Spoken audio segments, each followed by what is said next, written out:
Hi hello welcome to SS productions competitive hub అండి. ఈ వీడియోలో మనము 6th క్లాస్ సంబంధించి సోషల్ అనేది కంటిన్యూషన్ చూద్దాము. ఆల్రెడీ 10 లెసన్స్ కంప్లీట్ చేసుకున్నాము. ఇదైతే మనకు 11th లెసన్ అండి. మెయిన్ డిఎస్సిలో మీకు జాబ్ సాధించాలి అంటే కనుక, టెట్లో మంచి మార్క్స్ రావాలి అంటే కనుక ముందు మీరు ఫోకస్ చేయాల్సింది 3rd నుంచి 8th వరకు సంబంధించినటువంటి కంటెంట్ అండి. అంటే text books, all subjects text books మీద ఒక మీకు పట్టు అనేది సాధించగలగాలి. 3rd to 8th text book సంబంధించి ఆల్రెడీ మనకు 3rd, 4th, 5th, 6th కూడా మనకి ఈ కొన్ని 2-3 లెసన్స్తో కంప్లీట్ అవుతుంది. 2023కు సంబంధించినటువంటి టెక్స్ట్ బుక్స్ బేస్డ్ అండి. ఓకే, 7th, 8th కూడా మీకు త్వరలోనే ఇంకా కంటిన్యూషన్ స్టార్ట్ చేయడం అనేది జరుగుతుంది. వీటికి సంబంధించి వీడియో క్లాస్ అన్నీ యూట్యూబ్లో ఫ్రీగానే ఉన్నాయి. కింద లింక్ ఏదైతే ఉందో ఏపీడిఎస్సి ఫ్రీ వీడియో క్లాసెస్ అని లింక్ ఇచ్చాను. సో అది క్లిక్ చేస్తే మీకు అక్కడ అన్నీ కనిపిస్తాయండి. వాటితో పాటు సైకాలజీ ఉంటుంది, పిఐఈ ఉంటుంది, ఓకే, క్లాసెస్ ఉంటాయి, ప్లస్ పీడిఎఫ్స్ కూడా మీకు ఉండడం అనేది జరుగుతుంది.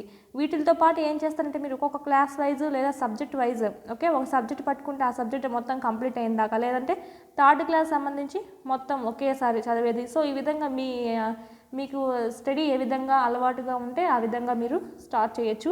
ఇక్కడ మీరు ఒక్కొక్క క్లాస్ కంప్లీట్ చేసుకుంటూ రండి. వీడియోస్ ప్యారలల్గానే మీరు ఏం చేస్తారంటే ఇక్కడ మన టెస్ట్ సిరీస్ ఏదైతే ఉందో అది ప్రాక్టీస్ చేసుకుంటూ రండి. అక్కడ వీడియోస్ వినండి, ఇక్కడికి వచ్చి టెస్ట్ సిరీస్ ప్రాక్టీస్ చేసుకుంటూ ఉండండి. పీడిఎఫ్స్ కూడా మీకు ఇక్కడే ఉన్నాయి, క్విక్ రివిజన్ పీడిఎఫ్స్ కూడా. ఓకే, ఈ విధంగా చేసుకుంటే మీకు ఇన్ టైంలో సిలబస్ అనేది కంప్లీట్ అవుతుంది. ఇది మనకు 3rd క్లాస్ అనుకోండి, first lesson, second lesson, 3rd lesson, ఈ విధంగా లెసన్ వైజ్ ఉంది. ఈ 6th, 7th, 8th ఇవి కూడా ఏవైతే ఉన్నాయో అన్నీ మీకు లెసన్ వైజ్ ఉండడం జరిగింది. సో చాలా ఈజీగా ఉంటుంది మీరు ప్రాక్టీస్ చేసుకోవడానికి. టెక్స్ట్ బుక్ చదవడము, వచ్చి ఇక్కడ మీరు ప్రాక్టీస్ చేసుకోవడము. ఈ విధంగా 9th, 10th లింక్ టాపిక్స్ ఉంటాయి. సైకాలజీ, విద్యా దృక్పథాలు, methodology, current affairs, try methods, DSC కావాల్సినటువంటి అంతా మీకు ఇక్కడ ప్రొవైడ్ చేయడం అనేది జరిగిందండి. కేవలం 999 రూపీస్కే మీకు ఇవ్వడం జరుగుతుంది. వీటి మీద ఏమైనా డౌట్స్ ఉంటే కాల్ చేయండి. 8985-105-456 నెంబర్కి కాల్ చేయండి. ఫర్దర్ ఏమైనా మాట్లాడాలి అనుకుంటే కనుక దాదాపు 1500+ టెస్ట్లు అనేటివి ఉంటాయి ఇక్కడ. అంటే టెస్ట్కు మీకు రూపాయి కూడా పడదండి. సో చాలా తక్కువ ప్రైస్ అని చెప్పచ్చు. ఇంకా ఎవరైనా పర్చేస్ చేసుకోనుకుంటే పర్చేస్ చేసుకొని ప్రాక్టీస్ చేసుకోండి. మీకు ఇక్కడ యూట్యూబ్లో కాకుండా మేము ఇక్కడే వినాలి అంటే మీకు యాప్లో కూడా వీడియోస్, ఫ్రీ వీడియోస్ అనేటివి అప్లోడ్ చేయడం జరుగుతుంది. వీడియోస్, టెస్ట్ సిరీస్, పీడిఎఫ్స్ మీకు అన్నీ ఇంకా యాప్లోనే ఉంటాయి. ఓకే, ఇక్కడ మీకు చూసుకున్నట్టయితే 11th లెసన్ భారతీయ సంస్కృతి, భాషలు మరియు మతాలు, ఇండియన్ కల్చర్, లాంగ్వేజెస్ మరియు రిలీజియన్స్ అండి. ఓకే, దీంట్లో మనం చూసుకున్నట్టయితే భారతీయ సంస్కృతిలో ఆచారాలు, సాంప్రదాయాలన్నీ మనం చూసుకుంటాము. ఈ భాషల్లో లిపి అభివృద్ధి ఏ విధంగా అయిందని చూసుకుంటాం. మతాలు హిందూ మతం, జైన, బౌద్ధ, క్రైస్తవ, ఇస్లాం, సిక్కు మతం గురించి చూసుకుంటాం. మెయిన్ మతాలు ఇవి కనుక. భిన్నత్వంలో ఏకత్వం గురించి మనం డిస్కస్ చేసుకుంటాము. Unity in diversity. నెక్స్ట్ మనం ఫస్ట్ ఆఫ్ ఆల్ చూసినట్టయితే తెలిసిందే కదండి, మన భారతదేశం అనేది సువిశాలమైందండి. మన దేశంలో అనేక మతాల వారు, కులాల వారు, తెగల వాళ్ళు, అనేక భాషలు మాట్లాడేవాళ్ళు, అనేక నృత్య రీతులు, సంగీతము, శిల్పకళ ఒకటని కాదు, అన్నీ మనకు అనేక రకాలు ఉన్నప్పటికీ అందరూ కలిసే జీవించడం అనేది జరుగుతుంది. భారతదేశానికి గొప్ప సంస్కృతి మరియు వారసత్వం అనేది ఉంది. ఇది ఒక విభిన్నమైనదిగా చెప్పవచ్చు. ప్రపంచంలో దేనికి ఒక భారతదేశానికి ఒక గుర్తింపు అనేది ఉందండి. భారతదేశంలో సాంప్రదాయాలు అనేవి చూసినట్టయితే ఒక ప్రాంతానికి ఇంకో ప్రాంతానికి చాలా డిఫరెన్స్ అనేది ఉంటుంది, వేరువేరుగా ఉంటాయి. అయినప్పటికీ అందరూ కలిసిమెలిసి ఉండడం అనేది జరుగుతుంది. ఇది అనేక ఆచార సంప్రదాయాల యొక్క సమ్మిళితంగా చెప్పడం జరుగుతుందండి. నెక్స్ట్ మనకు చూసినట్టయితే సంస్కృతి, సంప్రదాయాలు అంటాం కదా. సో సంస్కృతి అంటే ఏమిటంటే ఈ ఒక కొత్త వ్యవస్థను సృష్టించుకోవడం కోసం ముందు తరాల వారసత్వాన్ని అందిపుచ్చుకొని ఒక కొత్త వ్యవస్థను సృష్టించడానికి మన ముందు తరాలు ఎవరైతే ఉంటారో మన పూర్వీకుల నుంచి వారసత్వాన్ని తీసుకొని దానిని భావి తరాలకు అందించడానికి, అంటే మన పిల్లలకి, ఓకే, ఎవరు మతస్థులు వాళ్ళు అంటే మనకి చాలామంది సమాజంలో ఉన్నాం కదా, వాళ్ళ తర్వాత జనరేషన్ వాళ్ళకి అందించడానికి జరిగేటువంటి నిరంతర ప్రక్రియనే సంస్కృతి అని అంటామండి.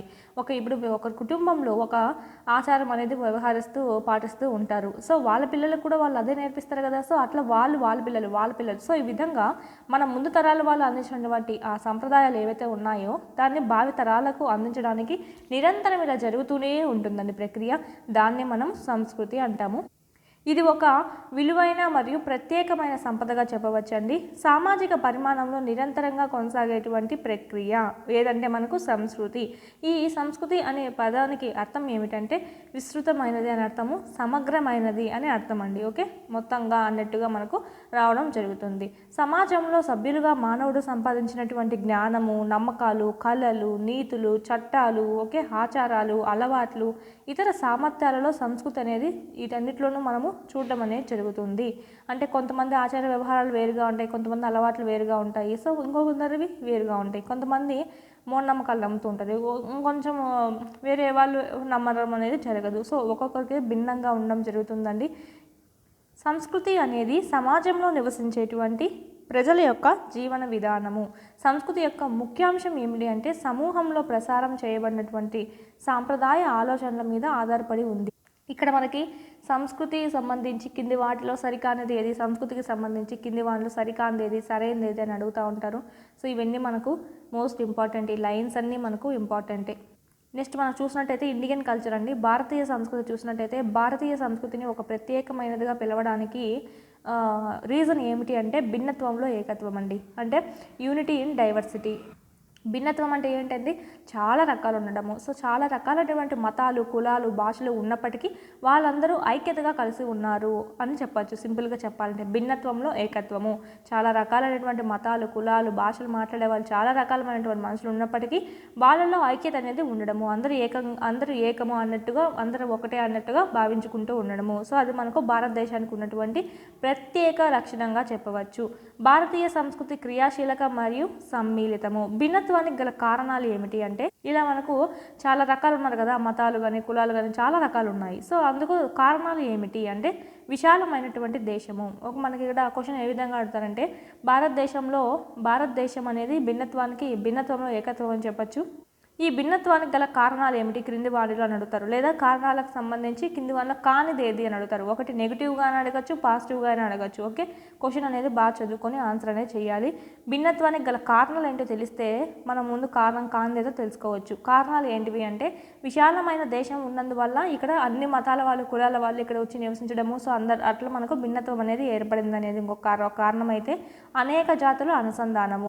అనేక జాతులు కలిసిమెలిసి అక్కడే మనకు ఈ తెగలలో అనేక జాతులు కలిసి ఉండడము మనకి ఇక్కడ భిన్నత్వానికి దారి తీసిందని చెప్పవచ్చు. అంటే మనకు తెలిసిందే కదండి, మనకు అనేక మతాల వాళ్ళు, కులాల వాళ్ళు, అనేక అడవి గిరిజనులకు సంబంధించినటువంటి తెగల వాళ్ళు అందరూ మనకు కలిసిమెలిసి ఉన్నారు.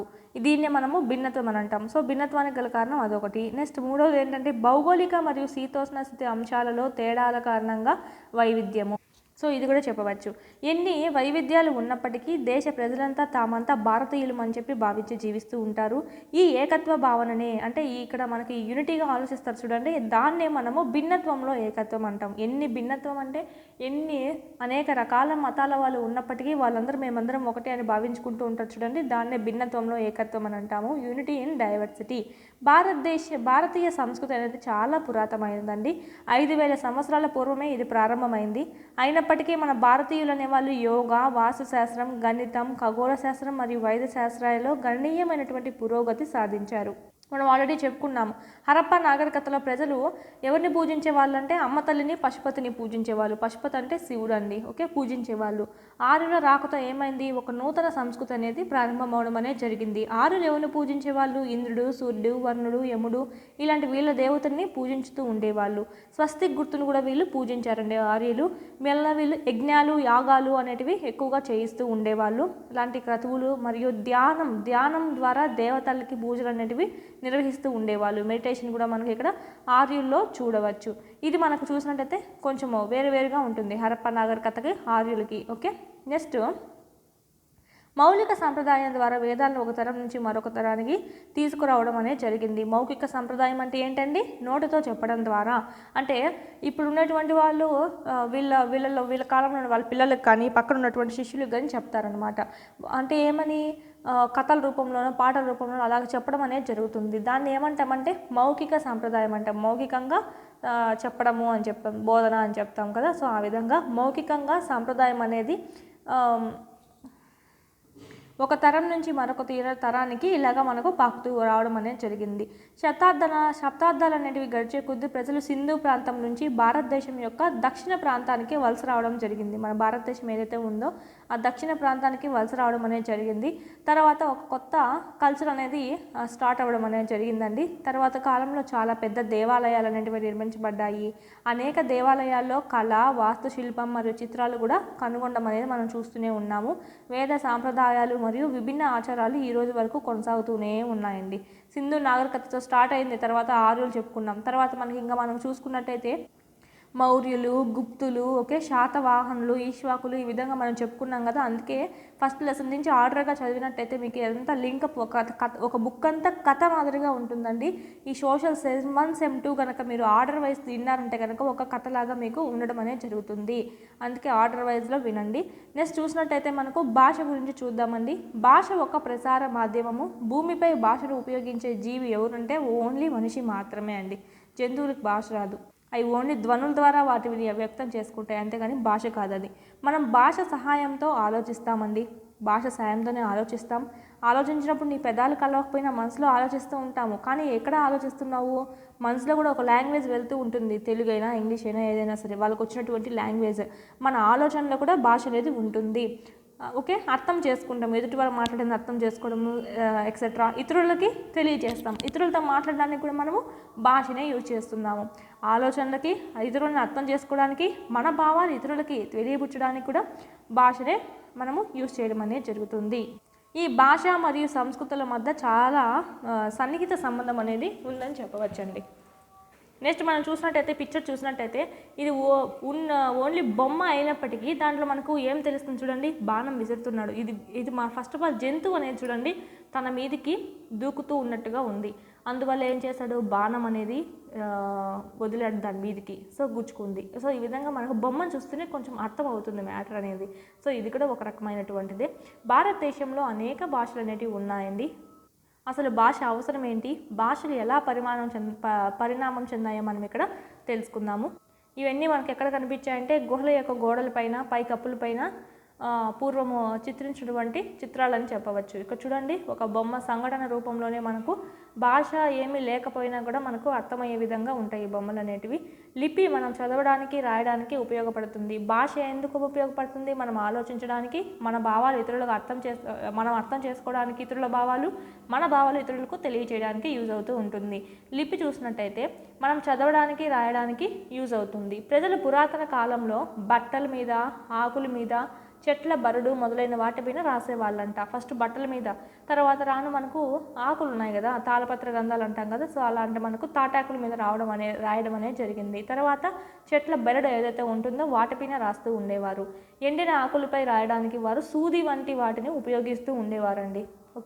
ఎండిన ఆకులపైన రాయడానికి ప్రారంభంలో వాళ్ళు బొమ్మలు మరియు గుర్తులను గీస్తూ ఉండేవాళ్ళండి. అంటే గుర్తులు అంటే చెప్పాను కదా, గుర్తులు బొమ్మలు అంటే ఈ విధంగా ఈ బొమ్మలు గుర్తులు అంటే మనకి ఇంకా గుర్తులు కూడా రాస్తూ ఉండేవాళ్ళు. ఇదో ఈ విధంగా మనకి కింద ఉన్నాయి కదా. సో ఆ విధంగా లిపి అభివృద్ధి చెందింది. అశోకుడు వేయించినటువంటి అన్ని శాసనాల్లోనూ చూసినట్టయితే బ్రాహ్మీ లిపిని ఉపయోగించడం అనేది జరిగింది.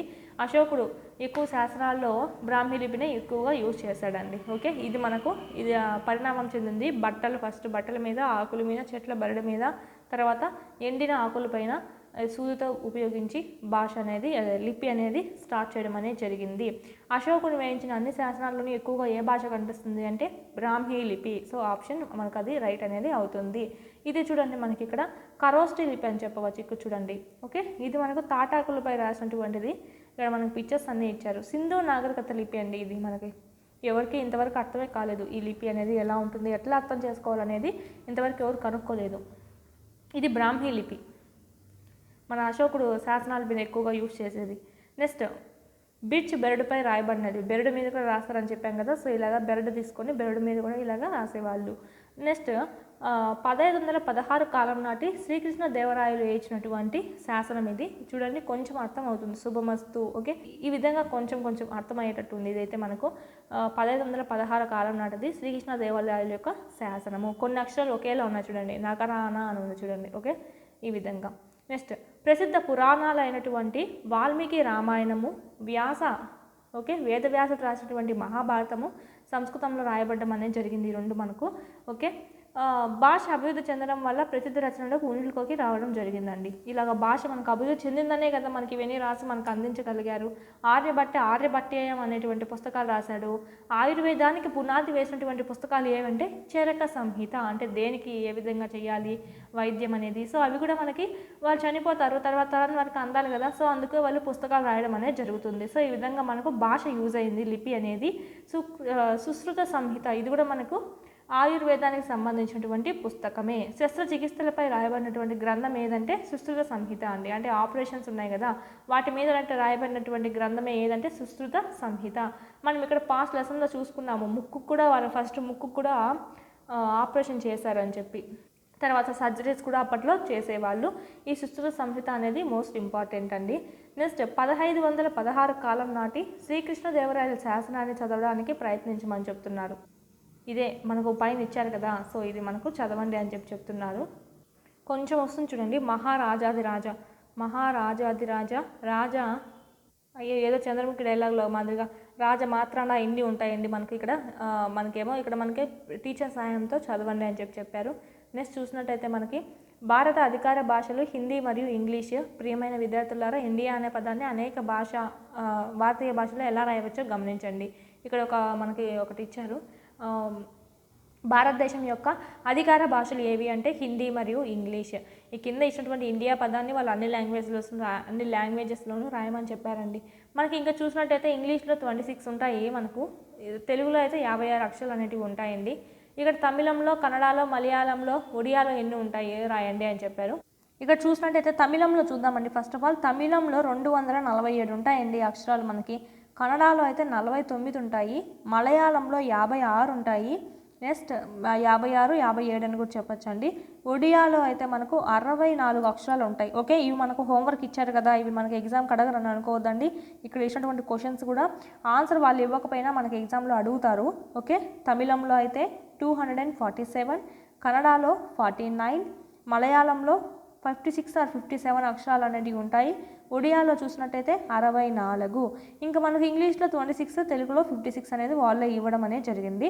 Most important. నేను ఇక్కడ యాప్లో అప్లోడ్ చేస్తాను కదా, మనం రిటర్న్ పీడిఎఫ్ ఏదైతే ఉంటుందో లేదా టైపింగ్ అయినా సరే రీప్లేస్ చేస్తాం కదా, సో వాటిల్లో మీకు ఇక్కడ ఆన్సర్స్ కూడా దాంట్లో ఇవ్వడం అనేది జరుగుతుందండి. ఇక్కడే మీకు టెస్ట్ సిరీస్ ఉంటాయి కదా, టెస్ట్ సిరీస్తో పాటు పీడిఎఫ్ కూడా మీకు అక్కడే ఉంటుంది. సో మీరు అక్కడ డౌన్లోడ్ అనేది చేసుకొని చదువుకోవచ్చు ఇలాంటి ఆన్సర్స్ కూడా మీకు. ఓకే, అందుకే చెప్తున్నాను, పర్చేస్ చేసుకోండి. కేవలం 999 రూపీస్తోనే ఉంది, మీకు చాలా యూజ్ అవుతుంది. 1500+ టెస్టులు ఉంటాయి, ప్లస్ ఈ పీడిఎఫ్స్ ఉంటాయి. ఇప్పుడు నేను చెప్పేటువంటి 2023 టెక్స్ట్ బుక్స్ ఏవైతే ఉన్నాయో ఆ వీడియోస్ కూడా మీకు అక్కడే లభ్యం అనేది అవుతాయి. యూట్యూబ్లో ఫ్రీగా ఉంటాయి. మళ్ళీ మీరు అంతా ఎత్తుకోకుండా ఒకే తాను ఉంటే బాగుంటుందని చెప్పి మీకు అక్కడ కూడా మీకు అప్లోడ్ చేయడం అనేది జరుగుతుందండి. సో కంపల్సరీ ఈ అవకాశాన్ని వినియోగించుకోండి. అన్ని సబ్జెక్ట్స్ ఉంటాయి, టెట్కి యూజ్ అవుతుంది, ప్లస్ మీకు డిఎస్సికి యూజ్ అవుతుంది. సైకాలజీ, విద్యా దృక్పథాలు 2 ఉన్నాయి కాబట్టి. వీటి గురించి ఏమైనా డౌట్ ఉంటే కాల్ చేయండి మనకు స్క్రీన్ మీద కనిపిస్తున్నటువంటి నెంబర్కి. ఓకే, నెక్స్ట్ ఇక్కడ ప్రధాన భారతీయ భాషలు చూసినట్టయితే మనకి ఇచ్చారు ఇక్కడ లాంగ్వేజెస్ కూడా. ఇదండి మనకు సంబంధించి మనకైతే తెలిసినంత వరకు చూద్దాము. ఓకే, ఇదైతే తెలుగు అండి, కన్నడ, హిందీ, ఇంగ్లీష్, తమిళ్. ఓకే, ఇదైతే మలయాళం అండి. ఇలాగ రింగులు ఎక్కువ వాటికే ఉంటుంది, మలయాళం అయి ఉండొచ్చు. ఇదైతే గుజరాతీ అయి ఉండొచ్చు. సో ఇవి మనకు సంబంధించి నెక్స్ట్ చూద్దాము. ఇక్కడ మనకి ఇచ్చారు. ఓకే, ఇక్కడ ఇచ్చారు చూడండి, భాష మరియు లాంగ్వేజెస్ ఎలా రాయవచ్చు అని చెప్పి. ఇండియా అనే పదాన్ని ఇక్కడ ఇచ్చారు. తెలుగులో అయితే భారతదేశం అని రాస్తాం, హిందీలో భారత్, ఇంగ్లీష్లో ఇండియా. ఇదైతే ఉర్దూలో రాయడము, తమిళంలో ఇలా రాస్తారు, మలయాళంలో ఈ విధంగా రాస్తారంట. కన్నడ అయితే మనకు వచ్చు. ఓకే, కన్నడ మనకు కొంచెం రకంగా చూసినట్టయితే మన తెలుగులాగే ఉంటుందండి కన్నడ అనేది. ఓకే, ఇది కన్నడ. ఓకే, కన్నడ అయితే కొంచెం ఐడియా ఉంది. గుజరాతీ ఇదైతే మనకు గుజరాతీ, పంజాబీ ఇక్కడైతే.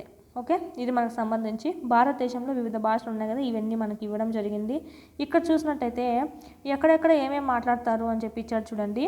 తమిళనాడులో తమిళము, మలయాళము, కన్నడ, కొంకణి, తెలుగు, మరాఠీ, ఒడియా, బెంగాలీ, హిందీ, గుజరాతీ, పంజాబీ ఇవంతా మనకి ఇవ్వడం జరిగింది. కాశ్మీరీ, ఓకే, నేపాలీ, నైషీ.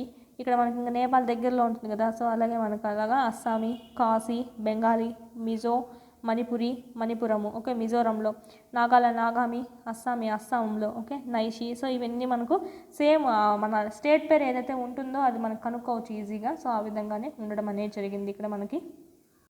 ఇక్కడ భారతదేశంలోని ప్రధాన భాషలు అని చెప్పొచ్చండి ఇవన్నీ. భారతదేశాన్ని లౌకిక దేశం అంటారు ఎందుకు? భారతదేశాన్ని లౌకిక దేశం అని ఎందుకు అంటారు అంటే కింది వాటిలో కారణం ఏమి అని అడుగుతారండి.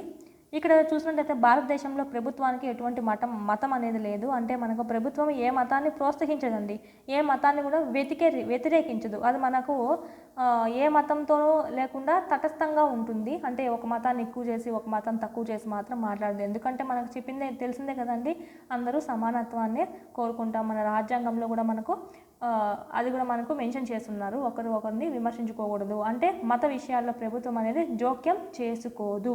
ఓకే, అదేవిధంగా మన దేశ పౌరులందరూ మత స్వాతంత్ర హక్కుని కలిగి ఉన్నారండి. అంటే ఎవరికి ఇష్టం వచ్చినటువంటి మతాన్ని వాళ్ళు తీసుకోవచ్చు, వాళ్ళు పాటించుకోవచ్చు, ఏ మతాన్నైనా వాళ్ళు అనుసరించుకోవచ్చు, ప్రచారం చేసుకోవచ్చు, ఓకే, వాళ్ళు ప్రోత్సహించుకోవచ్చు. కాబట్టి భారతదేశాన్ని లౌకిక దేశము అని అంటామండి. అంటే ఎలాంటి డిఫరెన్స్ అనేది లేదు కదా, ఒక మతమే ఎక్కువ ఒక మతమే తక్కువ అనేది ఏమీ లేదు. కాబట్టి దాన్ని మనం లౌకిక దేశం అని అంటాం. ఇది మనకు సంబంధించి ఎందుకంటామంటే అందుకు.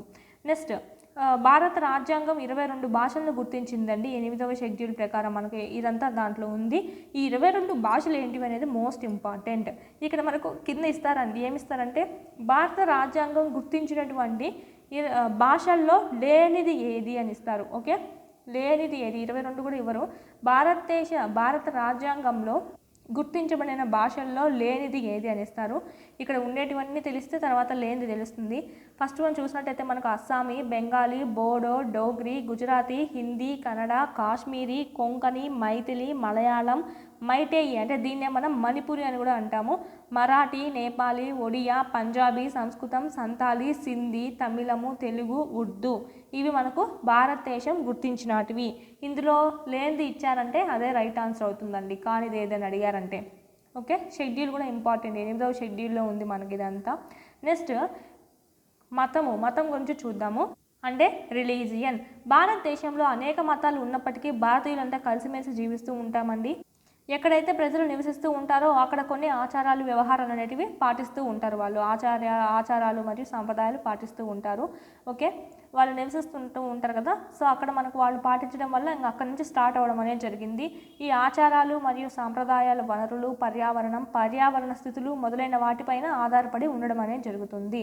నేటి మత విశ్వాసాలు కూడా ఇటువంటి ఆచార సాంప్రదాయాలపై ఆధారపడి ఉన్నాయండి. నేటి మత విశ్వాసాలు కూడా మనకి చూసుకుంటూ ఉంటాయి.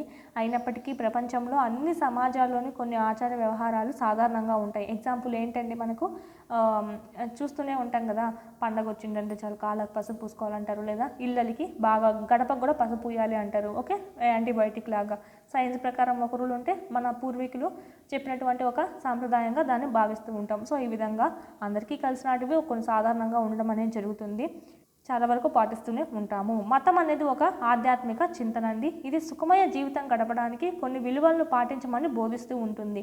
నువ్వు సుఖంగా జీవించాలి, ఆనందంగా జీవించాలి అంటే ఓకే ఈ విలువలు పాటించాలి అని చెప్పి తెలియజేస్తూ ఉంటుంది. ఏ మతం వాళ్ళకి ఆ మతం. బౌద్ధ మతం ఏం చెప్తుంది? దుఃఖానికి కారణం నీకు కోరికలే, ఆ కోరికలను చంపుకో, నీకు హ్యాపీ ఉంటుంది, దుఃఖం అనేది రాదు అని చెప్తుంది. నెక్స్ట్ అలాగా ఒక్కొక్క మతం అనేది ఒక్కొక్కటి చేస్తూ ఉంటుంది, ఒక్కొక్కటి ఓకే పాటించాలి, ఇవి పాటిస్తే బాగుంటుంది, సుఖమయంగా ఉంటుంది జీవితం అని చెప్పి. సో ఈ మతం అనేది ఎందుకు యూజ్ అవుతుంది అంటే సుఖమయ జీవితం గడపడానికి కొన్ని విలువలు పాటించమని బోధిస్తూ ఉంటుంది. సో అందుకు మనకు అందుకు మనకు యూజ్ అవ్వడం అనేది జరుగుతుంది. పురాతన కాలం నాటి నమ్మకాలు అని ఇచ్చారు. సో అదంతా మనకేం ఎక్స్ట్రా మ్యాటర్ నీడ్ అండి. భారత ఉపఖండం అనేక ప్రసిద్ధ మతాలకు పుట్టినిల్లుగా చెప్పవచ్చు. ఎగ్జాంపుల్ చూసుకుంటే హిందూ మతానికి పుట్టినిల్లుగా చెప్పవచ్చు, బౌద్ధ జైన మతం కూడా ఇక్కడనే పుట్టింది, సిక్కు మతం మొదలైనవి అన్నీ మనకు ఇంకా ఉన్నాయి కదా, సో అవి కూడా మనకి ఇక్కడనే పుట్టినాయి అని చెప్పుకోవచ్చు. ఇస్లాం మతం అంట. సో ఇవన్నీ భారతదేశంలోని మతాల విశ్వాసాలు మరియు ఆచారాలలో వైవిధ్యం అనేది ఉంటుందండి. అయినప్పటికీ భారతదేశం ఒక లౌకిక దేశంగా పిలువబడుతుంది. ఇన్ని మతాలు ఉన్నప్పటికీ ఒక మతాన్ని ఎక్కువ చేయడం, ఒక మతాన్ని తక్కువ చేయడం అనేది మన భారతదేశంలో లేదు. అందుకనే ఏమంటాం, మన భారతదేశాన్ని లౌకిక దేశం అని చెప్పి పిలవడం అనేది జరుగుతుంది. Okay, most important. నెక్స్ట్ ఇంకా ఒక్కొక్క మతం గురించి చూసుకుందామండి. మనకు ఓన్లీ బుక్లో ఇచ్చిందే చెప్పుకుంటాం, ఎక్స్ట్రాగా ఏమైనా చెప్పుకోము. ఎందుకంటే మనకు ఇంకా మళ్ళీ ఎక్స్ట్రాలు అయితే ఏం అడగరు, ఓన్లీ మనకు బుక్లో ఏమైతే ఉంటుందో అవే మనకు మెయిన్ చూసుకుంటే సరిపోతుంది. ఓకే, హిందూ మతం అనేది చూద్దాం. ఫస్ట్ ఆఫ్ ఆల్ ప్రపంచంలోని మతాలలో హిందూ మతం చాలా పురాతనమైనది. మనం క్వశ్చన్ చూసుకుంటే ప్రపంచంలో అన్ని మతాలలో కల్లా కింది వానిలో ఏ మతం చాలా పురాతనమైంది అంటే హిందూ మతం చాలా పురాతనమైందని చెప్పవచ్చు. ఇది ఒక జీవన విధానం మరియు దీనిని సనాతన ధర్మం అని కూడా పిలుస్తారు. ఇది ఒక జీవన విధానంగా చెప్పవచ్చండి. దీన్నే మనం ఏమని పిలుస్తామంటే సనాతన ధర్మం అని కూడా పిలుస్తాము. హిందూ అనేటువంటి పదము సింధు అనే పదం నుంచి వచ్చిందండి. Most important. విశ్వ మానవ మూల సూత్రాలపై ఆధారపడినదే హిందూ మతం అనేది. ఏ సూత్రాలండి? విశ్వ మానవ మూల సూత్రాలపైన ఆధారపడి హిందూ మతం అనేది ఉంటుంది. హిందూ మతంలో అనేక రకాల పూజా విధానాలు ఉన్నాయండి. అనేక మార్గాల ద్వారా భగవంతుణ్ణి చేరుతూ ఉంటారు, పూజిస్తూ ఉంటారు. అన్ని జీవులలో మరియు నిర్జీవుల్లో కూడా భగవంతుడు ఉన్నాడని ఈ హిందూ మతం అనేది తెలియజేస్తూ ఉంటుంది. ఓకే, ప్రతి జీవుల్లోనూ నిర్జీవుల్లోనూ అంటే ప్రాణమున్న వస్తువుల్లోనూ ప్రాణం లేనటువంటి వస్తువుల్లోనూ భగవంతుడు ఉన్నాడు, వాళ్ళని హింసించకూడదు అనేటువంటి భావంతో చెప్తూ ఉంటారు. నెక్స్ట్, వేదాలు, ఉపనిషత్తులు, భగవద్గీత, రామాయణం, మహాభారతం హిందువుల యొక్క పవిత్ర గ్రంథాలుగా చెప్పవచ్చు. Most important. హిందువుల యొక్క పవిత్ర గ్రంథాలు ఏంటివి? నెక్స్ట్ మనం చెప్పుకునేటువంటివి ఇస్లాం మతం యొక్క పవిత్ర గ్రంథాలు ఏమిటి, బౌద్ధ మతం యొక్క పవిత్ర గ్రంథాలు, జైన మతం యొక్క పవిత్ర గ్రంథాలు, సిక్కు మతం యొక్క పవిత్ర గ్రంథాలు, ఇవన్నీ మోస్ట్ ఇంపార్టెంట్, అడుగుతారు కంపల్సరీ. ఇక్కడ నెక్స్ట్ చూసినట్టయితే విష్ణువు, శివుడు, ఆదిశక్తి, రాముడు, కృష్ణుడు హిందువులు ఆరాధించేటువంటి దేవతలు. ఓకే, వీళ్ళని పూజించడం అనేది జరుగుతుంది. ముఖ్యమైన పండుగలు చూసినట్టయితే సంక్రాంతి, దసరా, దీపావళి ఇవన్నీ హిందువులు జరుపుకునేటువంటి పండుగలుగా చెప్పవచ్చు. భారతదేశంలోని అమర్నాథ్, బద్రీనాథ్, వారణాసి, పూరి, సింహాచలం, శ్రీశైలం, భద్రాచలం, తిరుమల, కంచి, మదురై, శబరిమలై, రామేశ్వరం ఇవన్నీ వాళ్ళకి సంబంధించిన మన హిందూ మతానికి సంబంధించినటువంటి దేవాలయాలు అని చెప్పవచ్చు, ఫేమస్. హిందూ మత ప్రధాన సూత్రాలు చూద్దాము. వీళ్ళ యొక్క సూత్రాలు చూసినట్టయితే మానవ సేవే మాధవ సేవ, మానవునికి చేసేటువంటి ఆ సేవనే మన దేవుడికి చేసేటువంటి సేవ అనేటువంటిగా భావించడం అనేది జరుగుతుంది. విశ్వమానవ కుటుంబము, వసుదైక కుటుంబము, అందరూ కలిసిమెలిసి ఉండాలి, విశ్వంలో ఉన్నంతా ఒకేలా ఉండాలి అన్నట్టుగా. ఏకాగ్రత ద్వారా మోక్షాన్ని పొందవచ్చు. ఏకాగ్రత ద్వారా మోక్షాన్ని పొందవచ్చు అంటే ధ్యానం అండి, తపస్సు అని అంటాము. ఇక్కడ ధ్యానం అంటే మనకు శ్వాస మీద ధ్యాస. సో అలాగ మనకు ఏకాగ్రత పొందడం ద్వారా మనం మోక్షాన్ని పొందవచ్చు. అంటే నెక్స్ట్ అనేది మళ్ళీ మంచి జన్మ లేకుండా డైరెక్ట్ దేవుడి దగ్గరికి చేరడము మన ఆత్మ అనేది. సో అలా నమ్మడం అనేది జరుగుతుంది. చతుర్విధ పురుషార్థాలను అభ్యసించడము. చతుర్విధ పురుషార్థాలు అంటే ఏంటివంటే ధర్మం, అర్థం, కామం, మోక్షం వంటి 4 రకాల అభ్యాసాలు అనేటివి అభ్యసించడము హిందూ మత ప్రధాన లక్షణాలుగా చెప్పవచ్చు. అంటే ముఖ్యంగా ఇవి ఉంటాయి వాళ్ళకు హిందూ మతంలో 4 ఆశ్రమాలను ఆచరించడము. అవే ఏంటివి? బ్రహ్మచర్య ఆశ్రమం అంటే మనకి ఇక్కడ పెళ్లి కాకముందంతా ఉంటుంది కదా ఎడ్యుకేషన్, అదంతా మనకి బ్రహ్మచర్య ఆశ్రమం చెప్పచ్చు. గృహశాస్త్రం తర్వాత పెళ్లి చేసి ఒక కుటుంబం ఏర్పరచుకోవడము, వానప్రస్థము, నెక్స్ట్ సన్యాసము, లాస్ట్కి సన్యాసం అనేది స్వీకరించుకోవడము, అందరినీ వదిలేసేసి దేవుడికే అంకితం అనేది చేయడము జీవితం అనేది. నెక్స్ట్, ప్రపంచంలో అత్యధికంగా సందర్శించే పవిత్ర ప్రదేశాలలో చిత్తూరు జిల్లాలోని తిరుమల శ్రీ వెంకటేశ్వర స్వామి ఆలయం అనేది ఒకటి. ఇది మనం చూసినట్లయితే శేషాచలం కొండల్లో ఉంటుందండి. హిందువుల యొక్క పవిత్ర దేవాలయంగా భావించడం అనేది జరుగుతుంది. హిందువుల ప్రకారం విష్ణువు యొక్క అవతారమే శ్రీ వెంకటేశ్వర స్వామి. దేవుణ్ణి శ్రీనివాస అని పిలుస్తారు, ఈయన గోవింద అని పిలుస్తారు, బాలాజీ అని కూడా పిలవడం అనేది జరుగుతుంది. తిరుమలలోని శ్రీవారి బ్రహ్మోత్సవాలు అనేటివి చాలా ప్రసిద్ధి చెందినట్టుగా చెప్పచ్చు. ఇప్పుడైతే మనకు తిరుపతి కూడా జిల్లా అయింది కదా, సో మనకు ఇవ్వడం అనేది జరిగింది ఇంకా మనకి ఇక్కడ తిరుమల గురించి కూడా. నెక్స్ట్ మనం చూసినట్టయితే జైన మతం. జైన మతం అనేది ఒక ప్రాచీన జాతీయ మతంగా భారతీయ మతంగా చెప్పవచ్చు. క్రింది వారిలో ఏది ఒక ప్రాచీన భారతీయ మతంగా చెప్పవచ్చు అంటే జైన మతం. క్వశ్చన్కి మనకు డిఫరెన్స్ అనేది గమనించాలి. ఈ మతాన్ని అనుసరించే వారిని ఏమంటామంటే జైనుడు అని అంటామండి. 24 మంది తీర్థంకరులు ఈ మతాన్ని బాగా ప్రాచుర్యంలోకి తేవడం జరిగింది. జైన అనే పదము జిన అనేటువంటి సంస్కృత పదం నుంచి వచ్చిందండి. ఓకే, మహావీరుడు మిక్కిలి ప్రసిద్ధి చెందినటువంటి తీర్థంకరుడు. ఈ 24 తీర్థంకరులలో మహావీరుడు మహా ముఖ్యమైన వాడు, ప్రసిద్ధి చెందినవాడు. అతడు ఒక యువరాజు అని చెప్పచ్చు. ఆధ్యాత్మిక విషయాల గురించి ఎక్కువగా తెలుసుకోవడానికి అన్నిటినీ వదిలేసినాడు. అన్నిటినీ వదిలేసి 12 సంవత్సరాల పాటు సత్య అన్వేషణ కోసం కఠినమైనటువంటి తపస్సు మరియు ధ్యానం అనేది చేయడం అనేది జరిగిందండి ఈయన. ఓకే, మనకి నెక్స్ట్ చూసినట్టయితే పేరు వర్తమానుడు. ఈయన పుట్టింది ఎప్పుడు? 599 క్రీస్తు పూర్వము. పుట్టింది ప్లేస్ వైశాలి. తల్లిదండ్రులు ఎవరు? సిద్ధార్థ, త్రిశాల. తన భార్య యశోద. బిరుదులు చూసినట్టయితే మహావీర, జినా అని పిలుస్తారు. ఈయన్ని మహావీర అంటారు, జినా అని కూడా అంటారు. ఆయన చనిపోయినది 527 అండి క్రీస్తు పూర్వము. ఈయన వర్ధమాన మహావీరుడు అని చెప్పవచ్చు. ఈ పిక్లో ఉన్నటువంటి ఆయన చెప్పాను కదా. తీర్థంకరుల్లో మిక్కిలి ప్రసిద్ధి చెందిన వారు ఎవరంటే మహావీరుడు. ఇది మనకు జైన మతం యొక్క ప్రధాన లక్ష్యం ఏంటంటే మోక్షాన్ని సాధించడము. కైవల్యం లేదా జినాను సాధించినప్పుడు ఆత్మ కర్మల నుంచి విముక్తి అనేది పొందుతుంది. ఆ ఆనంద స్థితినే మోక్షం అని అంటారు. ఆ ఆత్మ కర్మల నుంచి విముక్తి చెందితే ఇంకా నెక్స్ట్ మంచి జన్మ అనేది ఉండదు అండి. ఓకే, కర్మను తీర్చుకోవడానికే నెక్స్ట్ జన్మ అనేది వస్తూ ఉంటుంది మానవుడికి. కర్మ తీరిపోయిందంటే కనుక ఓకే, తర్వాత ఏమవుతుంది? దేవునిలో ఐక్యం అయిపోవడం అనేది జరుగుతుంది ఆ ఆత్మ. సో అదే వీళ్ళు నమ్ముతూ ఉంటారు, మోక్షాన్ని సాధించాలి అని చెప్పి. ఈ ఆనంద స్థితినే మోక్షం అంటారు. తీర్థంకరులు జైనులకు ఆధ్యాత్మిక గురువులుగా చెప్పవచ్చు. జైనులకు ఆధ్యాత్మిక గురువులు ఏమంటాము అంటే తీర్థంకరులు. మహావీరుడు చివరి తీర్థంకరుడు. చివరి తీర్థంకరుడు ఎవరంటే మహావీరుడు, నెక్స్ట్ లేరండి ఎవరుగా.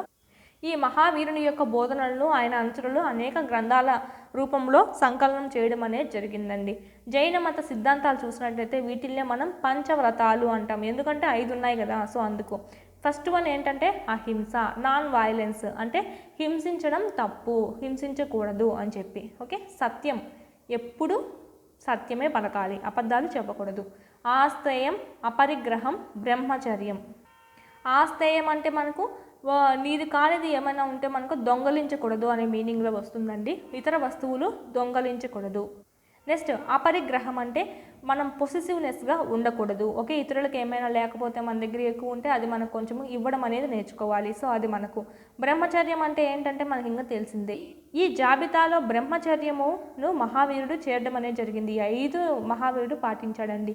అహింస, సత్యం, ఆస్తేయం, అపరిగ్రహం, బ్రహ్మచర్యం పై 5 సిద్ధాంతాలను అనుసరించడానికి మహావీరుడు 3 మార్గాలను సూచించాడు. వాటిల్లో ఏమంటారంటే త్రిరత్నాలు అంటాం. ఈ 5టిని పాటించాలి అంటే మనకు ఈ 3 అనేటివి ఖచ్చితంగా ఉండాలి అని చెప్పి, వీటిని పాటించాలి అని. వాటిల్ని త్రిరత్నాలు అన్నారు. అంటే ఏంటంటే సమ్యక్ దర్శనము, అంటే సరైన విశ్వాసం, సరైన నమ్మకం అనేది ఉండాలి, సరైన జ్ఞానం ఉండాలి, సరైన ప్రవర్తన అనేది ఉండాలి. దీన్నే మనము సమ్యక్ దర్శనం, సమ్యక్ జ్ఞానం, సమ్యక్ చరిత్ర అని అనడం అయితే జరుగుతుంది. క్రింది వాణిలో మహావీరుడు తెలిపినటువంటి త్రిరత్నాలలో లేనిది ఏది అని అడుగుతారండి. సమ్యక్ దర్శనం, సమ్యక్ జ్ఞానం, సమ్యక్ చరిత్ర, ఓకే ఎక్సెట్రా వేరేది అనేది ఇవ్వడం జరుగుతుంది. నెక్స్ట్ బౌద్ధ మతంలో బౌద్ధుడు 8 చెప్పాడండి అష్టాంగ సూత్రాలని. సో అవి కూడా మనకి ఇక్కడ సమ్యక్ పేరుతో వస్తాయి. సో అక్కడ కన్ఫ్యూజ్ కాకూడదు. సో ఇక్కడ మనకి దర్శనం, జ్ఞానం, చరిత్ర, సమ్యక్ దర్శనం, సమ్యక్ జ్ఞానం, సమ్యక్ చరిత్ర మోస్ట్ ఇంపార్టెంట్. మనకు ఆప్షన్స్లో కన్ఫ్యూజ్ అయ్యే విధంగానే ఇస్తారు. ఇక్కడ చూసినట్లయితే మనకు గోమటేశ్వర ఆలయం అండి. గోమటేశ్వర ఆలయం ఎక్కడుంది? కర్ణాటకలోని శ్రావణ బెలగడ వద్ద ఉండడం అనేది జరిగింది. ఇది చారిత్రక జైన దేవాలయంగా చెప్పచ్చు. ఈ గోమటేశ్వర విగ్రహం ప్రపంచంలోనే అతి పెద్ద ఏకశిలా విగ్రహాలలో ఒకటండి. దీని ఎత్తెంత 57 అడుగులు. దీన్నే మనం బాహుబలి అని కూడా పిలవడం అనేది జరుగుతుంది. ఓకే, ఇది మనకు ఏకశిల అంటే ఏంటంటే మనకు ఒకే రాయితో ఇదంతా విగ్రహం అనేది చేసింటారు. దాన్నే మనం ఏకశిలా విగ్రహాలు అని అంటాము. ఓకే, నెక్స్ట్ మనకి బౌద్ధ మతం మోస్ట్ ఇంపార్టెంట్, ఎక్కువగా వస్తూ ఉంటాయి వీటి మీద. బౌద్ధ మతాన్ని స్థాపించింది ఎవరండి? గౌతమ బుద్ధుడు. అతను జన్మించింది ఎక్కడ? లుంబిని వనంలో జన్మించాడు. నేపాల్లో ఉంది ఆ లుంబిని వనం అనేది. అతని మొదటి పేరు ఏంటంటే సిద్ధార్థుడు. జ్ఞానోదయం అయిన తర్వాత బుద్ధుడు అని చెప్పి పిలవడం అనేది జరుగుతుంది తనని.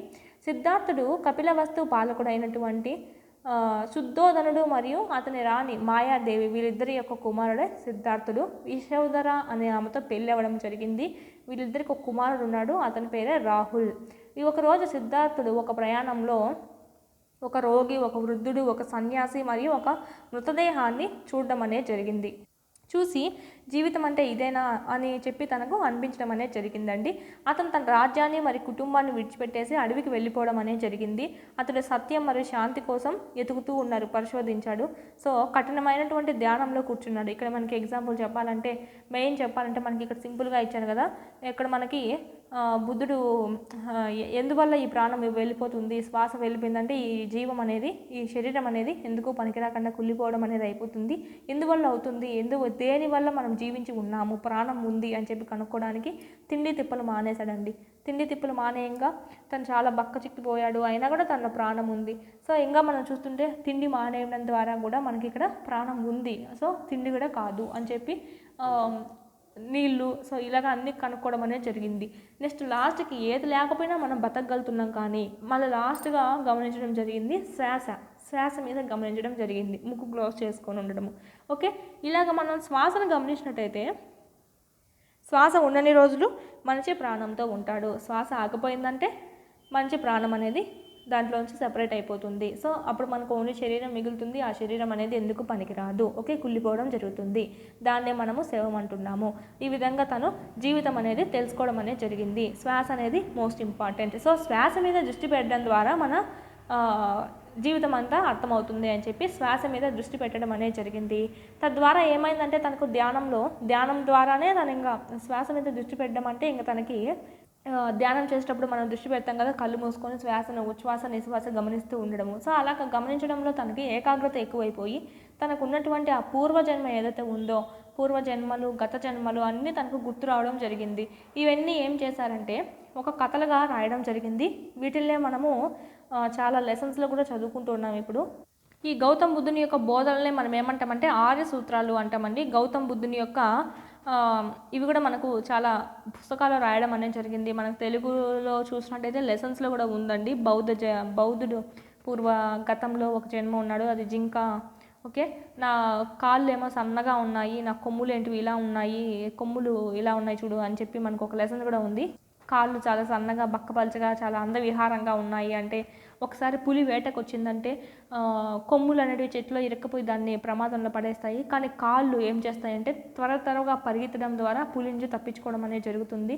ఏదైతే అందంగా లేదు అనుకున్నానో అదే నాకు ప్రాణాపాయ స్థితిలో యూజ్ అయింది, అందంగా ఉండేదేమో నన్ను ఇరికించడం జరిగింది అని చెప్పి అర్థం చేసుకుంటారు చూడండి. అది మనకి ఏంటంటే బుద్ధుని యొక్క ఒక గత జన్మలోని ఒక కథ అండి. అది మనకి ఇక్కడ మనకు ఎన్నో లెసన్స్ కూడా ఇచ్చున్నారు మనకు పిల్లలకు అర్థం కావడానికి.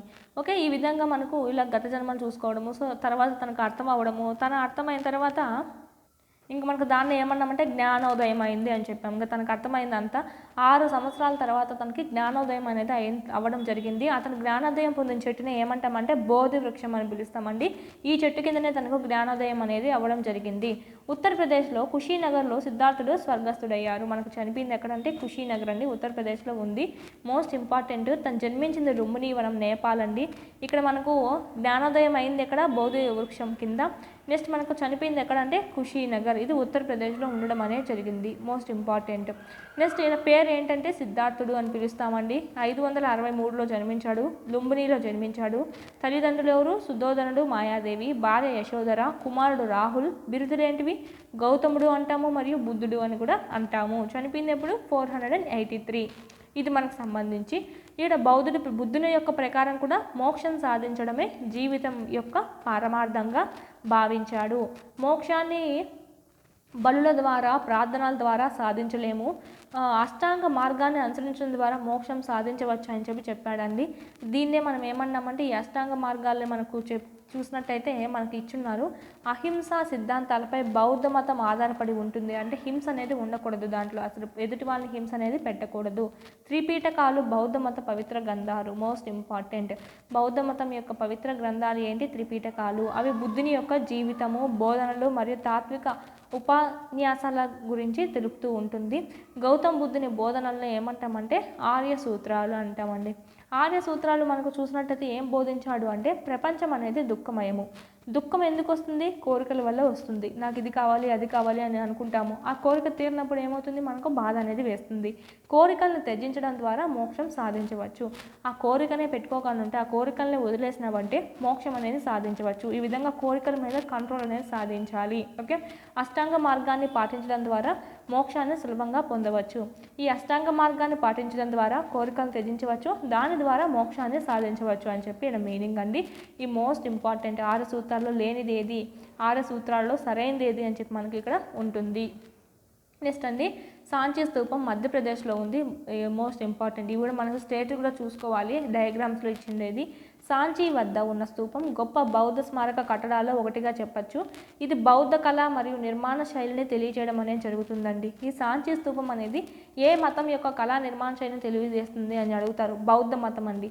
ఇది భారతదేశంలో గల పురాతన రాత నిర్మాణంలో ఒకటిగా చెప్పచ్చు. క్రీస్తు పూర్వం 3వ శతాబ్దంలో అశోక చక్రవర్తి నిర్మించాడు. సాంచీ స్తూపం అనేది ఎవరు నిర్మించారు అంటే అశోకుడు. ఓకే, 3వ శతాబ్దంలో అశోకుడు నిర్మించడం జరిగింది. మధ్య భారతదేశంలో సంరక్షించబడిన పురాతన స్తూపాలలో ఒకటిగా చెప్పచ్చండి దీన్ని. మోస్ట్ ఇంపార్టెంట్, ఇది ఎక్కడ ఉంది? మధ్యప్రదేశ్. సరైన దృష్టి, అష్టాంగ మార్గాలు చెప్పాను కదా, ఈ అష్టాంగ మార్గాలు పాటిస్తే నీకు ఇక్కడ మోక్షం లభిస్తుంది అని చెప్పి. సో అది మనకి ఏంటంటే సరైన దృష్టి, దీన్నే మనం సమ్యక్ దృష్టి అంటాం. అంటే సత్యాన్ని తెలుసుకోవడము, ఎవరంటే వాళ్ళు చెప్పింది నమ్మేటట్టు కాకుండా నిజాలు తెలుసుకోవడము, సమ్యక్ దృష్టి. ఓకే, నెక్స్ట్ సమ్యక్ సంకల్ప, సరైన ఉద్దేశము అంటే మనసును చెడు నుంచి విడిపించడము. మనసు ఎప్పుడు నెగిటివ్గానే ఆలోచిస్తూ ఉంటుంది, ఎదుటి వాళ్ళు మంచి చేసినా కూడా దాంట్లో చెడు వెతుక్కుంటూ ఉంటుంది. సో అది మనకు మానేయడము, దాన్నే మనం సరైన ఉద్దేశం అంటాం, సరైన సంకల్ప అంటాం. ఎదుటి వారిలో సరైన మంచిదాన్నే చూడాలి, చెడుదాన్ని చూడకూడదు అని చెప్పి. వాళ్ళు చెడు చేసినా కూడా దాంట్లో కూడా మంచి ఎత్తుక్కోవడం సరైన ఉద్దేశం. అంటే మన ఉద్దేశం ఏ విధంగా ఉంటే ఆ విధంగా కనిపిస్తుంది. సరైన ప్రసంగం అండి, సరైన సమ్యక్ వాక్కు అంటాం దాన్ని. అంటే మన మాట అనేది బాగుండాలి, ఇతరులను బాధపట్టే విధంగా, ఎటకారంగా, ఇటువుల్ని ఎత్తిపొడిచే విధంగా మాటలు అనేవి మాట్లాడకూడదు. ఇతరుల్ని బాధ పెట్టేలా మాట్లాడకపోవడము, ఇది పాటించాలి. ఇతరుల్లో చెడుని అనేది చూడకూడదు. ఓకే, సత్యాన్ని తెలుసుకోవాలి, నిజాలు తెలుసుకొని తర్వాత మాట్లాడాలి. ఓకే, సమ్యక్ కర్మ, సరైన క్రియ. కర్మ అంటే ఏంటంటే నథింగ్ బట్ పని. ఓకే, మనం చేసేటువంటి క్రియ, ఇతరుల మంచి పని చేయడం, ఇతరుల కోసం ఎప్పుడు నువ్వు మంచి పనే చేయాలి. కర్మ అంటే ఏంటి? నువ్వేం చేస్తావో అదే నీకు తిరిగి వస్తుంది. నువ్వు మంచి పని చేస్తే మంచి వస్తుంది, చెడు పని చేస్తే చెడు వస్తుంది. సో ఇతరులకి నువ్వు ఎప్పుడు మంచే చెయ్యాలి అని చెప్తున్నాడు. సమ్యక్ జీవన, సరైన జీవితము, జీవితాన్ని గౌరవించడం, మన యొక్క జీవితాన్ని గౌరవించుకోవడము. ఏందిరా ఫ్రాడ్ జీవితం, సో అలాంటివన్నీ అనుకోకూడదు. ఓకే, సమ్యక్ సాధన, చెడుని ఎదిరించడము. ఎక్కడైనా చెడు కానీ జరుగుతూ ఉంటే మీ కళ్ళు ఎదుట దాన్ని ధైర్యంగా ఎదిరించడము. సరైన కృషి అని అంటాం, సమ్యక్ సాధన లేదా సరైన కృషి అని చెప్తాం. సమ్యక్ సమాధి, సరైన ఏకాగ్రత, ధ్యానం సాధన చేయడము. ఇక్కడ ధ్యానం మనం చేసామంటే కనుక కాన్సన్ట్రేషన్ లెవెల్ అనేది చాలా ఇంక్రీజ్ అవుతుంది. సో దాని ద్వారా ఏమవుతుందంటే ధ్యానం హై పీక్స్లో వెళ్ళిపోయిందంటే సమాధ స్థితి అంటారండి, సమాధ స్థితి. సో దానికి వెళ్ళామంటే కనుక మనకు హై పవర్ అనేది ఉన్నట్టు, అంటే మనకి ఇక్కడ ఏకాగ్రత ఫుల్ఫిల్గా ఉంటుంది. ఓకే, సరైన ఏకాగ్రత అనేది వస్తుంది. ధ్యానం సాధన అనేది చేస్తూ ఉండాలి. సరైన బుద్ధి లేదా సమ్యక్ స్మృతి అని అన్నారు, ఆలోచనలను నియంత్రించడము. ఎన్నెన్నో ఆలోచనలు వస్తుంటాయి రోజు, నాకు అది కావాలనిపిస్తుంది, ఇది కావాలనిపిస్తుంది, అది కావాలి. సో అవన్నీ మనం కంట్రోలింగ్ అనేది చేసుకోవచ్చు. ఓకే, చేసుకోవాలి. ఆలోచనలను కంట్రోల్ చేసుకోవడం, ఇవన్నీ అష్టాంగ మార్గాలు. ఈ అష్టాంగ మార్గాలు అంటే ఏంటి? అంటే ఏంటంటే 8. సో ఈ 8 మార్గాలు కనుక నువ్వు పాటించినట్టయితే ఖచ్చితంగా నీకు మోక్షం అనేది సాధిస్తుంది అని చెప్పి చెప్తున్నారు. కింది వాణిలో, ఇప్పుడు చూడండి, క్రింది వాణిలో జైన మత మార్గాలులో కానిది ఏది అని ఇస్తారు. త్రిరత్నాలు చెప్పాం కదా పైన, దాంట్లో కానిది ఏది అని ఇస్తారు. సమ్యక్ మనకు దర్శనం, సమ్యక్ జ్ఞానం, సమ్యక్ చరిత్ర. ఓకే, నేమ్స్ ఇంపార్టెంట్ చూడండి, అక్కడ మీనింగ్ ఒకటే అయినటువంటి నేమ్స్ మారినాయి చూడండి. సమ్యక్ వాక్కు, ఆప్షన్స్ 4 అండి. సమ్యక్ వాక్కు అనేది మనకు జైన మతానికి సంబంధించి కాదు, బౌద్ధ మతానికి సంబంధించి. కింది వాళ్ళలో అష్టాంగ మార్గాలలో సరికానిది ఏదని ఇచ్చి ఈ 8లోనూ మనకు 3 రైట్ ఇచ్చి 1 రాంగ్ అనేది ఇవ్వడం జరుగుతుంది పైంది. ఓకే, అలాగ మనకు చూసుకోవాలి. ఈ అష్టాంగ మార్గాలు అనేటివి పాటిస్తే మోక్షం అనేది లభిస్తుంది అని చెప్పడం అయితే జరుగుతుంది. నెక్స్ట్ అండి, క్రైస్తవ మతం అండి. క్రైస్తవ మతం ప్రపంచవ్యాప్తంగా విస్తృతంగా ఆచరింపబడేటువంటి మతంగా చెప్పవచ్చు. వీళ్ళ యొక్క పవిత్ర గ్రంథం ఏంటంటే బైబిల్. క్రైస్తవ మత సిద్ధాంతాలు ఏంటివండి? మానవులందరూ దేవుని పిల్లలే అని చెప్పి నమ్ముతూ ఉంటారు. పాపాలు చేయకుండా పవిత్రమైన జీవితాన్ని గడపండి అని చెప్తూ ఉంటారు. నిన్ను నువ్వు ప్రేమించుకున్నట్లు నీ ఎదుటి వాళ్ళను కూడా ప్రేమించు అని చెప్తారు. ఒక చెంప మీద కొడితే ఇంకో చెంప చూపించమని చెప్తారు గాంధీ తాత మాదిరిగా. మానవ సేవే మాధవ సేవ. హిందూ మతంలో కూడా మనకి ఇది చూసుకున్నాము. ఇది మనకు క్రైస్తవ మతం యొక్క సిద్ధాంతాలు. ఇదైతే మనకు క్రైస్తవ మతం యొక్క చిహ్నం అని చూడొచ్చు. నెక్స్ట్, ప్రపంచంలోనే ప్రసిద్ధి చర్చి ఏదంటే Roman Catholic church. Roman Catholic church అధిపతిని ఏమంటామంటే పోప్ అని అంటామండి. వాటికన్ సిటీ ప్రపంచంలోనే అతి చిన్న దేశంగా చెప్పవచ్చు. మనకు 3 బిట్స్ ఇచ్చారు ఇక్కడ. ప్రపంచంలోనే అతి చిన్న దేశం ఏది? వాటికన్ నగరం. రోమన్ క్యాథలిక్ చర్చ్ అధిపతిని ఏమని అంటారు అంటే పోప్. ప్రపంచంలో ప్రసిద్ధ చర్చ్ ఏది అంటే Roman Catholic church. Next saint Peter's basilica Vatican నగరంలో ఇది ఉంది, అందుకే ఇచ్చారు వాటికన్ నగరం అనేది ప్రపంచంలోనే అతి చిన్న దేశం అని చెప్పి. సెయింట్ పీటర్స్ బసిలికా ఎక్కడ ఉంది అంటే వాటికన్ సిటీ చర్చ్ అది. ఓకే. నెక్స్ట్ ఇస్లాం మతం అండి. మహమ్మద్ను ప్రవక్త లేదా అల్లా యొక్క దూతగా భావించడం జరుగుతుంది. అల్లా యొక్క బోధనలో ఏమంటామండి? ఖురాన్ అని పిలుస్తూ ఉంటాము. ఇది ముస్లింల యొక్క పవిత్ర గ్రంథంగా చెప్పచ్చు. మహమ్మద్ ప్రవక్త మానవులందరూ సోదరుల్ని బోధించాడు, అంటే మానవులందరూ నీ సోదరులే అని చెప్పి బోధించడం అని జరిగింది. సమస్త మానవాళిని ప్రేమ యొక్క ప్రాముఖ్యతను తెలియజేయడం అనేది జరిగింది. మానవ ప్రవక్త దేవుడు ఒకడే అని బోధించాడు. దేవుడు ఇక్కడ అందరూ రకరకాలు ఏం లేరు, ఒకడే అని చెప్పి బోధించాడు. ఇస్లాం మత యొక్క చిహ్నం మనకి ఇక్కడ. మహమ్మద్ ప్రవక్త చెప్పినటువంటి బోధనలు ఏంటివంటే మానవులందరినీ అల్లానే సృష్టించాడు అని చెప్పాడు. మానవులందరూ దేవుని ముందు సమానం అని చెప్పాడు. దేవునికి ఆకారం లేదు కాబట్టి విగ్రహాన్ని ఆరాధించడం సరైనది కాదని చెప్పాడు. ప్రతి ముస్లిం దేవుని సేవకునిగా మారి నిజాయితీగా ఉండాలి అని చెప్పి చెప్పడం అనేది జరిగింది. మహమ్మద్ ప్రవక్త బోధనలో సరికానిది ఏది అని చెప్పి వీటిలో రివర్స్ ఇస్తారండి. ఓకే, అంటే ఇక్కడ ఏమిస్తారు? దేవునికి ఆకారం ఉంది, విగ్రహారాధన చెయ్యండి అని చెప్పాడు అని చెప్పిస్తారు. సో అది రాంగ్ ఆన్సర్. దేవునికి ఆకారం లేదు కాబట్టి విగ్రహారాధన సరైనది కాదని చెప్పి చెప్పాడు. ఓకే, ఇది మనకు. ఇక నెక్స్ట్ చూసినట్టయితే కాజా చుట్టూ ఉన్నటువంటి యాత్రికులు. మనకి ఇప్పుడు హిందూ మతానికి కాశీ ఇలాంటివన్నీ పుణ్యక్షేత్రాలు ఎలాగో ముస్లిమ్స్కి మనకి ఇది వాళ్ళకి ఎక్కువగా ఉన్నటువంటి ఇది పుణ్యక్షేత్రంగా చెప్పుకోవచ్చు కాబా అనేది. ఓకే, ఈ ప్రసిద్ధ మక్కా మసీదు సౌదీ అరేబియా మధ్యలో మనకు ఉండేటువంటిదే ఈ కాబా అండి. ఓకే, ముస్లిమ్స్కు పవిత్రమైనటువంటి నగరంగా చెప్పచ్చు ఈ మక్కాని. ముస్లిం భక్తులు వారి స్తోమతను బట్టి తమ జీవిత కాలంలో కనీసం ఒకసారైనా ఈ తీర్థయాత్రకు మక్కాకు వెళ్ళాలనుకోవడం అనేది జరుగుతుంది. హజ్ అంటే ఏంటంటే తీర్థయాత్ర అని. ఓకే, ఈ హజ్కి వెళ్ళాలని అనుకుంటూ ఉంటారు ఆ మక్కాకి అని చెప్పి ఇచ్చారు. నెక్స్ట్ అండి మనకి సిక్కు మతం అండి. సిక్కు మతం స్థాపకుడు ఎవరంటే గురునానక్. సిక్కు అనేది ఒక విశ్వాసం అనేది మరియు దాని అనుచరులను సిక్కులు అని అంటారు. ఇక్కడ మనకి ఇచ్చారు కదా సిక్కు మతం యొక్క గుర్తు అది. సిక్కు అనే పదానికి విద్యార్థి లేదా శిష్యుడు అనే మీనింగ్ వస్తుంది. సిక్కులు 10 మంది గురువుల్లో మొదటివాడు గురునానక్ అండి. సిక్కుల యొక్క 10 మంది గురువుల్లో మొదటివాడు ఎవరంటే గురునానక్ గారు. సిక్కులు ఆలయాన్ని ఏమంటామంటే గురుద్వారా. సిక్కుల పవిత్ర గ్రంథం ఏంటంటే గురు గ్రంథ్ సాహిబ్. ఓకే, ఇది మనకు సంబంధించి సిక్కుల యొక్క పవిత్ర గ్రంథం ఏంటంటే గురు గ్రంథ్ సాహిబ్. పంజాబ్లోని అమృత్సర్ నగరంలో ఉన్నటువంటి గోల్డెన్ టెంపుల్ ఉంది కదా, స్వర్ణ దేవాలయము, ఇది పవిత్రమైనటువంటి గురుద్వారా మరియు సిక్కులకు అత్యంత ప్రముఖమైనటువంటి పుణ్యక్షేత్రంగా చెప్పవచ్చు అండి. స్వర్ణ దేవాలయము అమృత్సర్లో ఉంది, పంజాబ్లో ఉంది. ఓకే, భారతదేశంలో పై మతాలతో పాటు పార్సీ వంటి అనేక మతాలు కూడా ఉండడం అనేది జరిగిందండి. భారతదేశంలో అనేక ఆచార్య సంప్రదాయాలు ఉన్నప్పటికీ భారతీయులందరిలోనూ సోదర భావం అనేది ఉంటుంది. పండగలన్నీ కలిసి చేసుకుంటూ ఉంటారు. హోలీ, రక్షాబంధన్, నెల్లూరులో ఉన్నటువంటి రెట్టల పండగ, ఇవన్నీ మనకు చూసినట్టయితే దీని ద్వారా ప్రాథమికంగా అన్ని మతాలు సమానమేనని చివరికి దేవుడి సన్నిధికే దారితీస్తాయనేది వాస్తవంగా అంగీకరించడక తప్పదండి. ఒక మతం వారు తమ సొంత ఉనికిని కోల్పోకుండా ఇతర మతాలతో కలిసి ఒక వేదికపై చేసేటువంటి సహజీవనాన్ని మనము ఈ విధంగా చెప్పుకోవడం అనేది జరుగుతుంది. నెక్స్ట్ అండి భిన్నత్వంలో ఏకత్వం, యూనిటీ ఇన్ డైవర్సిటీ. భారతదేశం అనేక వైవిధ్యాలతో ఉంది, మనకు తెలిసిందే కదా. అనేక మతాలు ఉన్నాయి, అనేక కులాలు ఉన్నాయి, అనేక భాష, సంస్కృతి, జీవనశైలి, వేషధారణ, దేవునిపై విశ్వాసం, ఆరాధన విధానాలు, ఆహారపు అలవాట్లు, చాలా డిఫరెన్స్ అనేది ఉంటుంది. ఎంతో వైవిధ్యం అనేది ఉంది వీటన్నిటిలో. మనకి ఇక్కడ చంద్రగుప్తుడు, అశోకుడు, గౌతమపుత్ర శాతకర్ణి, అక్బర్ ఈ మొదలైనటువంటి రాజులు కూడా ఏం చేశారు? దేశాన్ని రాజకీయంగా ఏకం చేయడానికే ప్రయత్నించడం అనేది జరిగింది. ఓకే, ఇక్కడ మనకు దేశంలో వివిధ ప్రాంతాల్లో జన్మించినటువంటి మహావీరుడు గౌతమ బుద్ధుడు, గురునానక్, కబీర్, నిజాముద్దీన్ ఔలియా, షేక్ సలీం చిస్తీ, రవీంద్రనాథ్ ఠాగూర్, డాక్టర్ రాధాకృష్ణన్ వంటి మహనీయులను, సాధువులను, తత్వవేత్తలను భారతీయులందరూ గౌరవించడం అనేది జరుగుతుంది. ప్రజలు Holi, Deepavali, Ramzan, Christmas, good Friday, Mahavir Jayanti, Buddha Jayanti ఇట్లాగా మనకు మతంతో సంబంధం లేకుండా అన్ని జరుపుకోవడం అనేది జరుగుతుందండి, ఎలాంటి వివక్షత లేకుండా.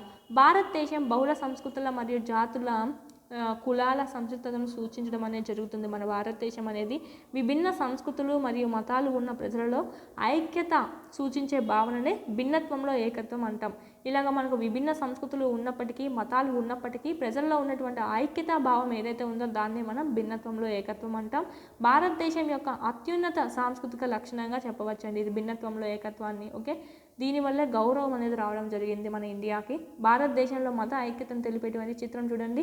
హిందూయిజము, జైనిజం, బుద్ధిజం, సిక్కిజం, ఇస్లాం, క్రిస్టియానిటీ, పార్సీ ఇవన్నీ కలిసి మనకు చూడండి ఇండియన్స్ అని చెప్పి ఇక్కడ మనకి ఇవ్వడం అనేది జరిగింది మనకి. ఓకే, పిల్లలకి అర్థమయ్యే విధంగా మంచిదే అండి. మనకు పిల్లప్పటి నుంచే మనకి ఇలాగ మనకు డిఫరెన్స్ అనేది లేకుండా చెప్పడం. ఓకే, ఇది మనకు దేవునిపై నమ్మకాన్ని ఏమంటామంటే మతం అంటాం. భగవంతునిపై భక్తి ప్రదర్శించడాన్ని ఆరాధించడం అంటాం. ఆసియా దక్షిణ భాగంలో భారత పలకంలో ఉన్న ద్వీపకల్పమే ఉపఖండం అని చెప్తాము. ఖండం, ఉపఖండం. ఓకే, ఖండం అంటే మనకు కాంటినెంట్స్ ఉన్నాయి కదా, పలకాలు, పెద్ద పెద్ద పలకాలు, వాటిల్లోనూ మళ్ళీ మనకు ఉంటాయి కదా, అవి మనకు ఉపఖండాలు అని చెప్పవచ్చు. భారత పలకంలో ఉన్నటువంటి చిన్న ద్వీపకల్పాలనే మనం ఉపఖండం అంటాం. నెక్స్ట్, ఒక వ్యక్తి తన ఆలోచనలను ఇతరులకు తెలియజేసే మాధ్యమాన్ని భాష అంటాం. భాషకు అక్షర రూపం ఇవ్వడాన్ని లిపి అంటాం. ధర్మాన్ని బోధించే జైన మత గురువులను ఏమంటాం? తీర్థంకరులు అంటాం. హాని చేయకుండా ఉండడాన్ని లేదా హింస పెట్టకుండా ఉండడాన్ని అహింస అంటాం. ఆధ్యాత్మిక అత్యున్నత స్థితి, ఆధ్యాత్మిక పరంగా చాలా హై స్థితికి వెళ్ళిపోతే దాన్ని మనం జ్ఞానోదయం అంటాం. బుద్ధుడికి అయినది బోధి వృక్షం కుందే కదా బుద్ధుడికి జ్ఞానోదయం అయింది. బోధి వృక్షం అంటే రావి చెట్టు అని అర్థం. త్రిపీఠకాలు బౌద్ధ మత పవిత్ర గ్రంథాలు అంటాం. ఓకే, జైన మతంలో అయితే త్రిరత్నాలు అంటాం.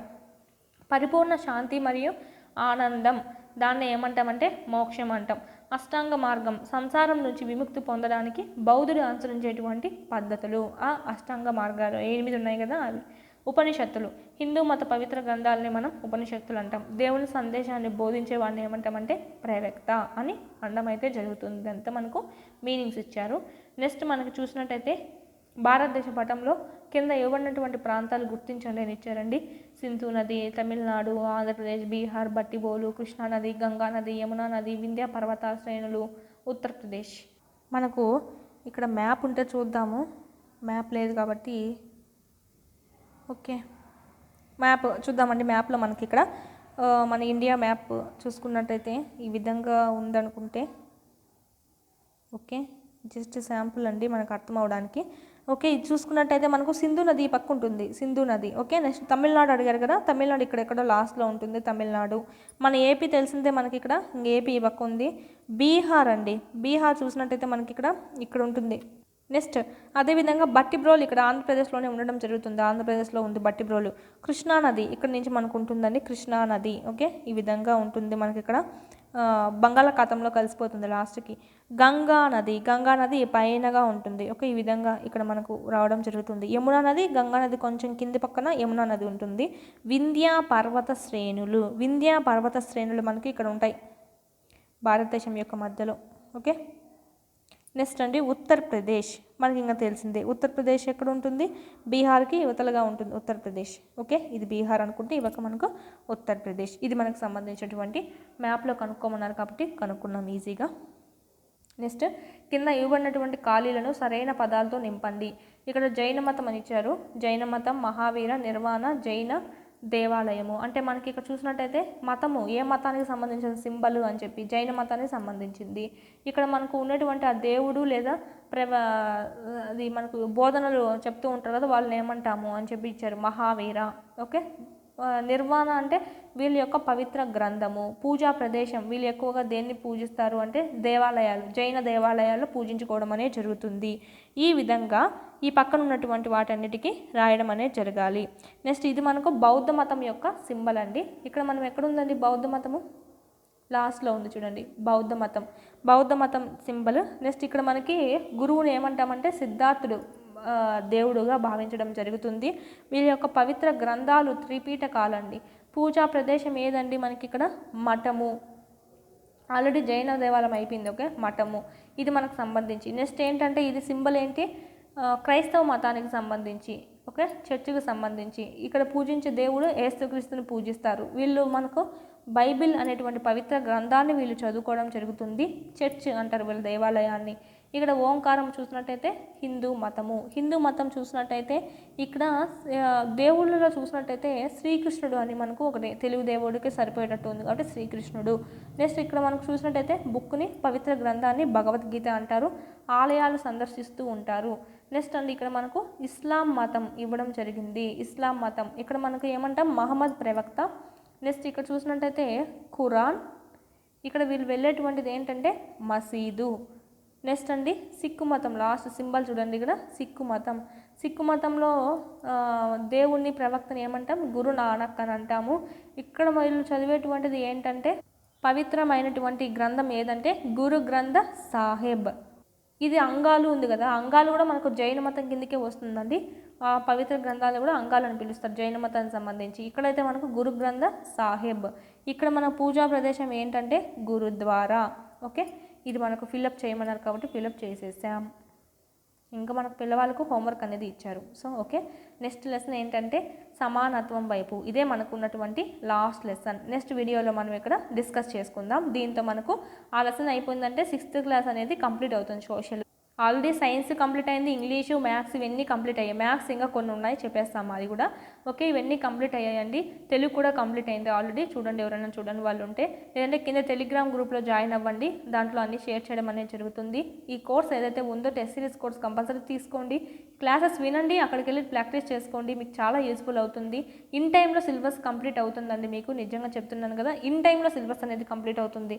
ఇక్కడ చూసినట్టయితే మీకు 3rd నుంచి 8th వరకు సంబంధించి న్యూ టెక్స్ట్ బుక్ సంబంధించినటువంటి టెస్ట్లు ఉంటాయి, క్లాస్ వైజ్ ఉంటాయి, లెసన్ వైజ్ ఉంటాయి, వాటి పీడిఎఫ్స్ ఉంటాయి. 9th 10th సంబంధించి లింక్ టాపిక్స్ ఉంటాయి. Psychology, PIE, methodology, okay, current affairs, try methods కూడా మీకు ఇక్కడ అందించడం అనేది జరుగుతుంది. కంపల్సరీ ప్రాక్టీస్ చేసుకోండి. కేవలం 999 రూపీస్కే ఉంది. మీకు ఏమైనా డౌట్స్ ఉంటే స్క్రీన్ మీద కనిపిస్తున్నటువంటి నెంబర్కి కాల్ చేశారంటే రెస్పాండ్ అనేది అవుతాం. మన ఛానల్ ఎవరైనా ఫస్ట్ టైం చూస్తుంటే సబ్స్క్రైబ్ చేసుకొని వీడియో నచ్చినట్టయితే లైక్ చేసి మీ ఫ్రెండ్స్కి కూడా షేర్ చేయండి.